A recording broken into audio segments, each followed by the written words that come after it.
மன்னிச்சிருங்க மாமா. நீங்க எவ்வளவு தூரம் கேட்டாலும் என்னோட செயினை என்னால தர முடியாது. ஏட்டி நெட்டூஸ், போற பார்க்க பார்த்தா ரெண்டு பேத்துக்கு சண்டை வந்துரும்பலையே. ஏட்டி புஷ்பா, அதான் என்னன்னு தெரியல. அந்த மாதிரி ஏதாவது வர மாதிரி இருந்தனா நம்ம உள்ள போயிருவோம். ஏட்டி புருஷன் பொண்டாட்டி சண்டைக்குள்ள நம்ம எப்படி போறது? அள்ளி வாயில்லாத பூச்சிட்டி, அவளை காப்பாத்தணும்னா நம்ம போய் தான் ஆகணும். நில்ல அள்ளி, எவ்வளவு தைரியம் இருந்தா செயினை தர முடியாதுன்னு சொல்லுவேன். ஏன் மாமா கோவப்படுறீங்க? எனக்கு ஒரு கஷ்டங்கும் போது தானே வாங்கிட்டு வந்து நிக்கேன். கொடுத்தா என்ன? இல்ல மாமா, என்னால இப்போதைக்கு தர முடியாது, புரிஞ்சுக்கோங்க. அது எப்படி தர முடியாது? உன் கழுத்துல தானே இருக்கு, கழிச்சு கொடுத்தா என்ன? இல்ல மாமா, என்னால தர முடியாது. சும்மா சொன்னதையே திரும்ப திரும்ப சொல்லாத அள்ளி. நாளைக்குள்ள நான் 80,000 ரூபாய் கட்டணும், இல்லாட்டி என் நிலைமையை யோசிச்சு பாரு. மாமா, எனக்கும் உங்களுக்கு உதவணும்னு ஆசைதான் மாமா, ஆனா என்னால இப்போதைக்கு முடியாது. வேணும்னா அந்த சின்ன செயின் இருக்குல்ல, அது கொண்டு போறீங்களா? புரிஞ்சு கள்ளி, அதை வச்சா 20,000 ரூபாய் தான் கிடைக்கும். அது எனக்கு பத்தாது. நான் தான் சொல்றேன்ல, பூரணி கல்யாணத்துக்குள்ள திருப்பி கொடுத்துட்றேன், கொடு. இல்ல மாமா, என்னால முடியாது. எவ்வளவு தைரியம்? அது எங்க அம்மா போட்ட செயின் தானே, கொடு. என்ன சொன்னீங்க? உங்க அம்மா போட்ட செயினா? ஆமா, உங்க அம்மா போட்ட செயின் தான். அதுக்கு பெண்ண என்ன கோவப்படுற? தரவே உங்களுக்கு தான் கோவம் வரணும், எங்களுக்குலாம் கோவம் வரக்கூடாதுன்னு எதிராவது எழுதி வச்சிருக்கா என்ன? நான் தான் என்னால முடியாதுங்கிறேன்ல, அப்ப விட வேண்டியதானே? அதான் ஏன் எனக்கு தேவைப்படுது. நீங்க சும்மா சும்மா வட்டிக்கு கடன் வாங்கி இவ்வளவு ரூபாய் வசதி வச்சிருப்பீங்க, அதை என்னாலதான் அடைக்க முடியாது. ஏட்டி நம்ம அள்ளியா? என் கண்ணை என்னடைய நம்ப முடியல நெட்டூஸ். ஏட்டி அள்ளி வாய் பேசிட்டா, அதனால அவளை பத்தி பயம் இல்லை, அதனால நம்ம போலாம். இரு நெட்டூஸ், என்ன நடக்குதுன்னு கேப்போமே. எட்டி வெக்கமா இல்ல புருஷன் பொண்டாட்டி சண்டையை எட்டி பார்க்க? உன்னை நம்பி நான் வந்தேன் பாரு, எனக்கு இதுவும் வேணும், இதுக்கு மேலையும் வேணும். வா வா, இடத்த காலி பண்ணு, மறுபடியும் நம்ம போய் தூங்குவோம். அப்பன்னு சரி. என்னது சும்மா சும்மா வாங்கினேனா? இல்ல என் வேலைக்காக தானே வாங்கினேன். ஒண்ணு புரிஞ்சுக்கங்க மாமா, நம்ம லஞ்சம் கொடுத்துதான் அந்த வேலைக்கு சேரணும்னா அந்த வேலையை நமக்கு தேவையில்லை. வேலை இல்லாம குடும்பத்தை நடுத்தருவுல நிறுத்த சொல்றியா? இந்த வேலையில 1000 வேலை இருக்கு, அதுக்கு நீ லஞ்சம் கொடுத்துதான் போகணுமா? அதெல்லாம் எனக்கு தெரியாது. இப்ப எனக்கு பணம் தேவைப்படுது, செயினை கழட்டி கொடு. புருஷ கேட்கும் போது கழட்டி கொடுக்கணும், அதுதான் பொண்டாட்டிக்கு லட்சணம். என்ன நினைச்சிட்டு இருக்கீங்க உங்க மனசுல? ஒரு பொண்ணு மனசு வச்சா மட்டும்தான் அவகிட்ட இருந்ததை வாங்க முடியும். அன்பா இருந்தாலும் சரி, பொருளா இருந்தாலும் சரி. இப்போதைக்கு என்னால செயின் தர முடியாது, அவ்வளவுதான்.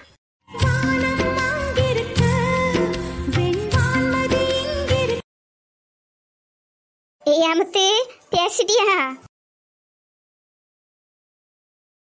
ஏமுத்து, என்ன இது? இந்த பையன் நம்ம கூப்பிட கூப்பிட காதுல வாங்காம போறான். மகன் வேற வாடினாப்புல இருக்கு, என்னன்னு தெரியலையே. எதுவும் சண்டை கண்டு போட்டா அவ்வளோ தெரியலையே.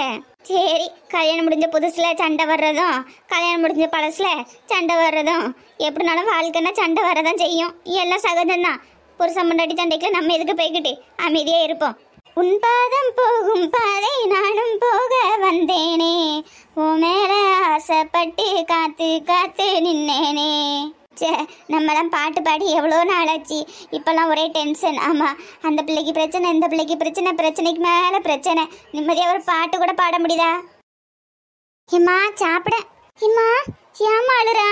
இம்மா கேட்க இல்லாமா சொல்லுமா. உடம்புக்கு எதுவும் சரியில்லையோ? உடம்பு இருக்குமா, உடம்பெல்லாம் நல்லா தான் இருக்கு, மனசு தான் சரியில்லை. ஏம்மா உன் மனசில் அப்படி என்ன குறை? இம்மாடி, சின்ன வயசுலயே அப்பா போயிட்டாவ. உங்க 2 பேர்த்தையும் எப்படி பார்த்து பார்த்து வளர்த்து ஆசாசையா கட்டி கொடுத்தேன். சுயம்பு இப்படி மாறுவான்னு நான் கனவுலையும் நினைக்கலம்மா.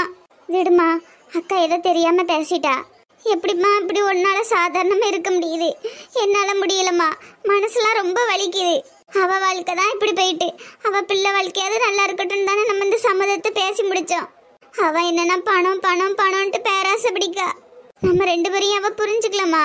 விடுமா, இன்னைக்கு இல்லைனாலும் என்னைக்காவது ஒரு நாள் நம்மள புரிஞ்சுக்கிடுவா. இம்மா நீ தான் அழாதம்மா, கண்ணத்தோட மனசுக்குள்ள போட்டு எதுவும் குழப்பிக்காதம்மா. எனக்கு ஒன்னே நினைச்சாதான் மக்களே ரொம்ப கவலையா இருக்கு. உன் வாழ்க்கை இப்படி ஆயிட்டு, ஆனா நீ உனக்குன்னு ஒரு வாழ்க்கை அமைச்சுக்காம முத்து நானும் எங்க 2 பேரும் தான் உன் உலகம்ட்டு இருந்துட்டா பத்தியா. அடுத்த ஜென்மத்துல நீ தான் மக்கள் எனக்கு மகளா பிறக்கணும்.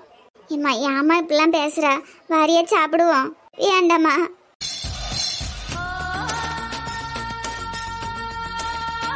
என்ன அம்மாவும் பொண்ணும் ஏதோ ரகசியம் பேசுறியே? வாக்கா சாப்பிடுவோமா? அம்மையை சாப்பிட வாரியான்னு தான் கேட்கறதுக்கு வந்தேன். நடிக்காத, நான் வந்தோன்னு அப்படியே பேச்சு நிறுத்திட்டீல 2 பேரும். இல்லக்கா, சத்தியமா அம்மாவை சாப்பிடுவான்னு தான் கூப்பிடுறதுக்கு வந்தேன். இல்லையே சந்திரு, போய் சொல்லாத. நான் வரச்சுல என்னெல்லாமோ காதல விழுந்துச்சு. ஏட்டி நான் படுத்திருந்தேன், அவ சாப்பிடவான்னு தான் கூப்பிடுறதுக்கு வந்தா. நான் எனக்கு வேண்டாம் நீங்களும் சாப்பிடுங்கன்னு சொன்னேன். இவ்வளவுதான் பேசிட்டு இருந்தோம். பிறகு உனக்கு தெரியாம என்ன பேச போறோம்? அதானே சும்மா கேட்டேன். இல்ல பொறாமையில இந்த கல்யாணத்தை நிறுத்ததுக்கு எதுவும் ஏற்பாடு எதுவும் பண்ணுவீங்களோன்னு நினைச்சேன். உனக்கு என்ன பைத்தியம் மட்டி பிடிச்சிருக்கு? நாங்க எதுக்கிட்டி கல்யாணத்தை நிறுத்ததுக்கு பிளான் பண்ணணும்? இல்லம்மா நீ எதுவும் பண்ண மாட்டா. தங்கச்சி அப்படி ஏதோ ஒரு நினைப்புல இருக்காளோ என்னதோ தெரியல. அதனால தானே அவன் மருமவளை அங்க கொண்டு விட்டுருக்கா. இக்கா நீ ஏன் இப்படிலாம் யோசிக்கா? மீனாட்சி அம்மா அள்ளிக்கு ஒரு அம்மா மாதிரி. அவ அம்மா வீட்டுக்கு போயிருக்கிறதுக்கு யார்கிட்ட கேட்கணும்? என்னம்மா நீ தான் இப்படி சொல்லிடுறா? ஏன்னா அவ அங்க போனதுல இருந்து தான் எனக்கு வர வேண்டிய பணம் வரல. மாமியார மருமவளும் கூட்டு சேர்ந்துக்கிட்டு கல்யாணத்தை கெடுக்கல என்னதோ யார் கண்டா? எங்க என் பொண்ணுக்கு நல்ல வசதியான வாழ்க்கை கிடைச்சிருமோங்கிற பொறாமதான். நீ பண்றியோ இல்லையோ உன் மருமவ கண்டிப்பா பண்ணுவா. ஏன்க்கா அப்படிலாம் பேசுறா? சந்திரு நீ எப்படி இவ்வளவு பொறுமையா இருக்கான்னு எனக்கு தெரியல. சப்புனு நாள் அற ஏமா நான் அப்படி என்ன தப்பா பேசிட்டேன்? உண்மையை தானே சொன்னேன். ஏம்மா கொஞ்சம் அமைதியா இருமா. அக்கா தான் புரிஞ்சுக்கிடாம பேசுறா. நீ எதுக்குமா கோவப்படுற? நீயே பார்த்துட்டு தானம்மா இருக்கா. நம்ம அள்ளி அப்படிப்பட்ட பிள்ளையா? நம்ம அள்ளியை பத்தி நமக்கு தெரியும்லம்மா. நம்ம அமைதியா இருப்போம். ஏக்கா நீ நினைக்கும் போதெல்லாம் அள்ளி கிடையாது. அவளை பத்தி நீ மனசுல தப்பா நினைச்சிட்டு இருக்க. ஆமா அவளை பத்தி தப்பா நினைச்சிட்டாலும் அவ மனசு பூரா வஞ்சகம். அம்மா சொல்லுமா. அம்மா நான் கடைக்கு போய் ஐப்ரோ பண்ணிட்டு வந்துட்டுமா? அதெல்லாம் ஒண்ணும் வேண்டாம். நல்லா தானே இருக்கு. இப்பதானே பொங்கலுக்கு பண்ணிருந்து. அப்புறம் ஏன் ஏம்மா பண்ணட்டும் விடு. ஏட்டி கல்யாணம் பேசியிருக்கு. இந்த நேரத்துல வெளியே போனா நல்லாவா இருக்கும்? ஆமா பூரணி வெளியெல்லாம் போகக்கூடாது. சின்ன கல்லு கூட நமக்கு எதிரா மாறும் பாவ. இங்க 2 பேரும் சொத்த அமைதியா இருக்கீங்களா?